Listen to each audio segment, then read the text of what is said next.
Hey, good morning. I want to share a thought on creating your RFP, your scope of work document, or your work plan for your website. It was interesting. I had a call last week with a prospective client, and he sent me this 12-page document to review about his website project, and none of it had any information that actually helped me price the job. And so I said, hey, can we chat? Like this, thank you for putting this all together, but I have a lot of questions, right? So we got back on the call, and I'm like, okay, I need information about this and this and this and this in order to give you a price.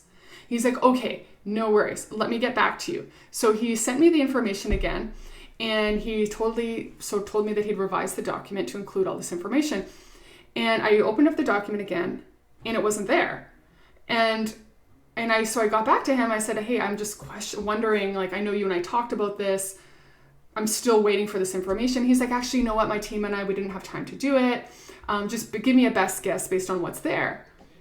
And I said, I can't. I can't give you a quote without this information. And he persisted, and he's like, please just send me your best price. And I said, I'm going to pass. Like, I can't quote. I've done this hundreds of times. There are certain things that I need in order to give you a price that I can stand behind. Because me giving you a ballpark quote is a waste of my time. It's a waste of my time, it's a waste of your time, because a ballpark, there's no way I can stand behind that if I'm quoting it blind.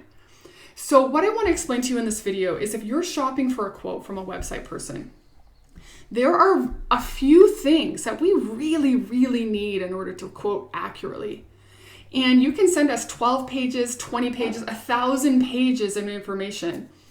But if it does not include these elements, we cannot quote properly. Okay? And they're difficult items, but that's where the time is. So for example, number one, content. Number 1, content. Number 2, number 3, number 4, number 5, content. So the first 5 are content. In my opinion, as a web agency owner, the best way to design is what's called content first design, where the design supports what's being said. Because if you've watched any of my other videos, you know, like, what the website says is so much more important second to what it looks like. If your content does not connect with your buyer, it can look amazing, but it's not going to sell anything. So content first. Content for every page. Every page that you want done, we need content for. I have a philosophy on my team: no content, no quote.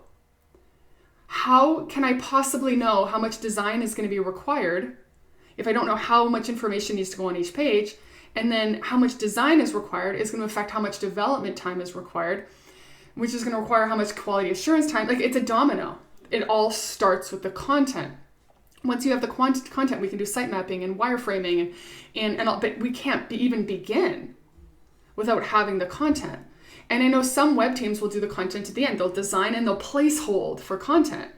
To me, that's ridiculous. That's the most ridiculous thing you could do, because what the website says is the center. So it all works around what it says. So number 1, for a quote, you need your content. If you're going to write it, or a writer's going to write it, someone has to write it. So for example, for content, we outsource it. We don't do it in-house. But we have colleagues that we refer content to. And then we tell them, when your content is done, circle back, and then we will quote. Number 2, a mood board. This is the second thing that affects your price the most, in my experience. People will always say with their website, clean, modern, professional. That's what they always tell us. They want their website clean, modern, professional. What does that mean? What does that mean to you? Because the level of design complexity, amount of animation, movement, style, custom graphics, the look of your site is going to affect the design time. So what a mood board does is, a mood board gives us a feel for the stylistic direction you're looking to go. So we can get a feel for the complexity.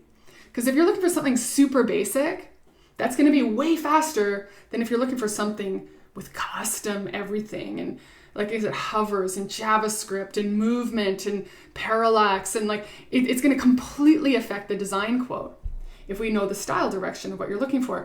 And then number 3, functionality requirement. So complete list of what you want this website to do.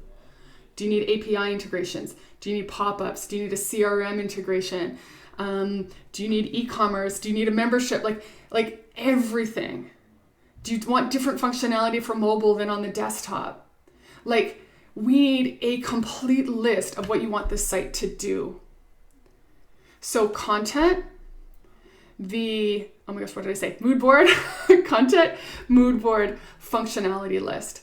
So again, you can send us 20 pages about your colors and your brand vision and the history of the company and schedule of deliverables, and you can put all that in an RFP, but it does nothing to help us quote this. Really, so the three things we really need, like, let's do it one more time: content, mood board, functionality requirement. The rest we can fill in. The rest is completely secondary. But these are the three things a web person will need to quote with like 95% accuracy, which is what you want, right? Like, you don't want someone to guess and be wrong and come back later and need more money. Give them the chance to quote it properly by you being prepared. I will see you tomorrow.